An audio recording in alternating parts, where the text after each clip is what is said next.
आपके अंदर बहुत चिंता है, बहुत ज्यादा। मैं देख रहा हूं यहां से सब चेहरे दिख रहे हैं। मैं मस्तक रेखा पढ़ रहा हूं तो तादाद से ज्यादा टेंशन है। अब किसी दिन खोपड़ी में बम विस्फोट हो सकता है, बहुत ज्यादा तादाद से ज्यादा चिंता है लोग। मैं आपकी चिंता को हरने के लिए आया हूं। प्रवचन तो बहाना है, आपकी चिंता और आपके दुख को हरने के लिए गुरुजी आए हैं। धरती से पाप मिटाने को गुरुदेव हमारे आए हैं। धरती से पाप मिटाने को जय हो गुरुदेव बुद्धिमान बुद्धिमान आए हैं। भक्तों का दुख हरने को, भक्तों का दुख हरने को गुरुदेव हमारे आए हैं। धरती से पाप मिटाने को ये संत के प्यारे आए हैं। धरती से पाप मिटाने को और क्या काम है के प्यारे। अरे रोटी तो लखीमपुर भी मिल जाएगी, कपड़े भी लखीमपुर मिल जाएंगे। मेरे रोटी कपड़े की क्या चिंता है। मेरा गुरु एक बार लखीमपुर में कपड़े की दुकान पर कपड़ा खरीदने गया तो मैं छोटा था, मैं भी साथ में गया, पीछे बैठा था। तो देख रहे थे मार्किन कपड़ा, कुतिया छाप, पठान छाप, नागमणि छाप, भैंसा छाप। तो मैं सोच रहा था कहाँ फंस गए यार, साधु बन गए, कुतिया छाप पहने गए। तो फिर एक दिन मैंने अपने गुरु से कहा ये पीला पीला कपड़ा मार्किन देखने में अच्छा नहीं, कुछ सफेद हो गुरुजी ठीक रहता है। अरे बोले पैसा ही नहीं है, क्या करूं। तो मैंने कहा कि मुझे आज्ञा दो, मैं ले आऊं। बोले तुम कहाँ से लाओगे, पैसा नहीं। तो हमने कहा बिना पैसा लाए वही तो तुम्हारा चेला। बोले लाओ भाई। तो मैं सीधे कपड़ा फैक्ट्री गया, वहां से 1000 किलोमीटर दूर। वहां का जो मालिक था वो मेरी उम्र का ही था, तो मेरा उसका तालमेल बैठ गया। 5000 मीटर कपड़ा दान दिया उसने। मैं ले आया, 2 4 6 साल फुर्सत हो गया। हमने कहा अब न कुतिया छाप न सुअर छाप, अब चलेगा दान छाप। तो सवाल भोजन का मेरे नहीं है, न सवाल है कपड़ा का, और पैसे का भी सवाल नहीं। मुझे साधु हूं इसलिए धरती से पाप मिटाना है, भक्तों को सुख पहुंचाना है, दुनिया को सही राह बताना है और अवगुणों में डूबे हुए लोगों को बाहर निकालना है, इसलिए यहां आए हैं। कुछ लोग सोचते हैं अरे ये भंडारा खाते घूम रहे हैं साधु लोग। अरे भंडारा, ये भंडाफोर मिटाते घूम रहे हैं, तुम भंडारा बता रहे। लोगों के घर घर में भंडाफोर है। भंडारा तो कौन भंडारा करता है, कोई बिरले भंडारा करने वाला है। सबके दिलों में भरे हुए दुख को कम करने के लिए गुरुदेव आए हुए हैं। धरती से पाप मिटाने को ये संत के प्यारे आए हैं। भक्तों का दुख हरने को ये राज दुलारे आए हैं, दुख दूर करने।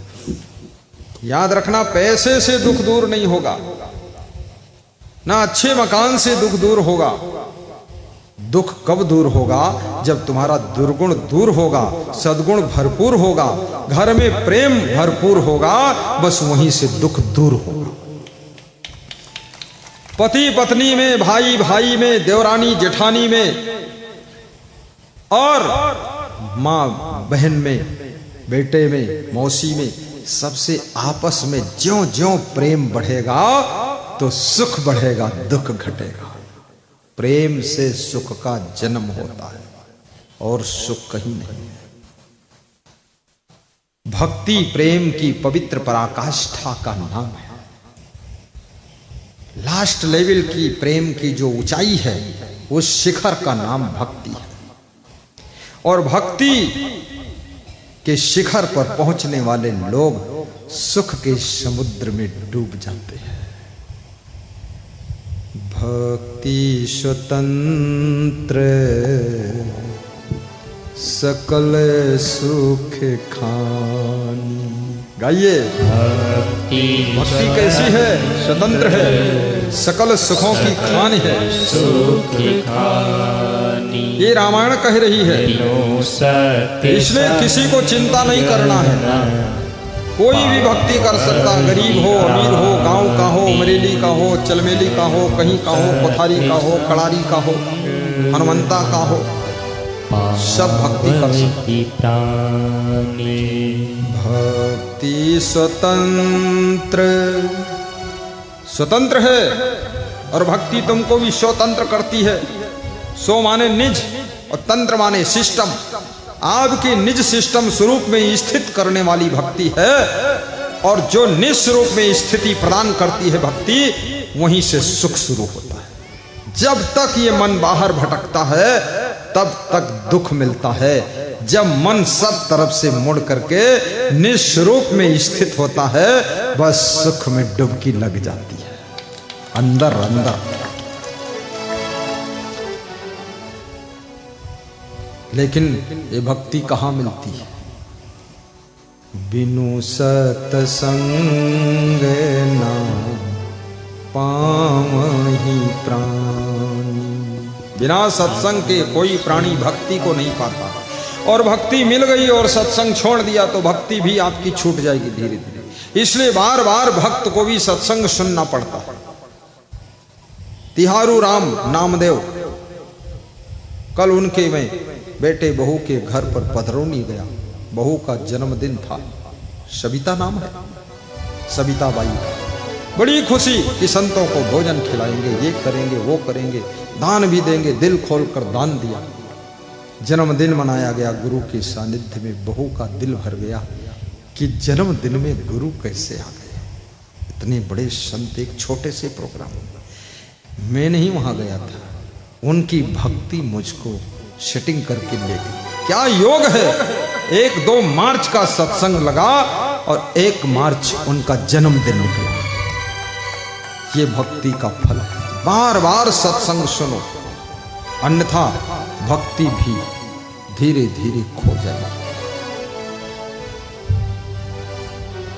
बिनु सत्संग ना पावहि प्राणी। बिनु सत्संग न पावहि प्राणी। भक्ति स्वतंत्र सकल सुख खानी। भक्ति स्वतंत्र सकल सुख खानी। बिनु सत्संग न पावहि प्राणी। बिनु सत्संग न पावहि प्राणी। ध्यान देना, गुरु की भक्ति तब पूर्ण मानी जाती है जब मातृ भक्ति, पितृ भक्ति, भ्रातृ भक्ति, कुटुंब भक्ति, ग्राम भक्ति, राष्ट्र भक्ति, गौ भक्ति, ये सब भक्ति जब इकट्ठी होती है और उसके बाद में जब गुरु भक्ति उसमें प्रवेश करती है, तब गुरु भक्ति की पूर्णता मानी जाती है। केवल गुरु गुरु जपो और मां को पीटते रहो और बोलते रहो ओम नमः शिवाय, और फिर शाम को डंडा उठाए और पिता के पीठ पर पिटाए, ये भक्ति नहीं है। गुरु का आशीर्वाद तब मिलता है जब तुम अपने बच्चों से भी प्रेम रखते हो। केवल बच्चों की ठेकेदारी नहीं है कि माँ बाप से प्रेम करें, माँ बाप की भी जिम्मेदारी है अपने बच्चों से प्रेम करें। और माँ बाप की जिम्मेदारी है बच्चों की ज्यादा गम खाएं। सास ससुर की जिम्मेदारी है ज्यादा अपने बेटे बहू की गम खाओ। अगर बेटे बहू 20% गम खाएं तो तुम 80% गम खा लो। याद रखना, बड़ा वही है जो बड़ी गम खाता है और छोटा वही है जो छोटी गम खाता है। इसलिए सब गम खा लो। ये मत कहो मैं कितनी गम खाऊं, जितनी है उतनी खा लो, टोटल खा लो। गम खाने में कहीं पेट भरता कि डाइजेशन बिगड़ता है? सब गम खा लो। और जो गम खा लेता है उसकी जिंदगी की गम खत्म हो जाती है। जो गम नहीं खाता है वो खुद ही गम में खत्म हो जाता है। बोलिए सद्गुरुदेव की जय। वाह वाह वाह वाह। जय जय जय जय।